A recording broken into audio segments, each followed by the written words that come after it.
Hello, it's Dmitry, and in this video I am going to show you a new feature that allows to limit user access to the product data. So the different WordPress users can have access to the different product fields. This can help to avoid human error, because users will manage only the data they need in their workflow. In my demonstration, I will use two roles: the admins, who should have the full access, and the shop managers, who should have limited access. Such configuration can be done in the plugin settings in the Products field tab. Since version 1.6.1, you can find the drop-down with all available groups here. By default, the same product settings are used for all roles. So right now, the admins, the shop managers, and other roles have full access to the product data.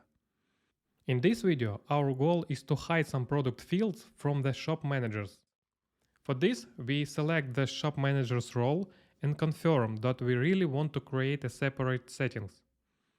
In my specific example, the shop managers work only in the warehouse, and there is no need for them to know the product prices.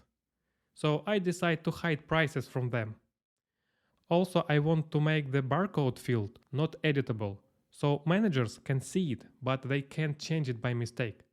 So I press the Save button and the configuration is completed. Keep in mind that if you want to do similar changes for the mobile app, you will need to do them separately for the mobile view. Right now I am logged in as an administrator, and I still see all the product fields, so the prices and the barcode field are visible and editable for me. Now in a separate window, I log in as a shop manager, so we can see the difference between the roles. I open the same product and we see that both prices are not visible anymore, and the barcode field is visible but not editable. This way we reduce the chances for the human error, and now shop managers will make less mistakes. Of course, this is only an example and your configuration will be different because each business is unique. But keep in mind that in a similar way you can specify settings for any amount of roles. And these settings can be different for the desktop and mobile app. If you have any questions, please write them in the comment section below. I wish you good luck. Bye.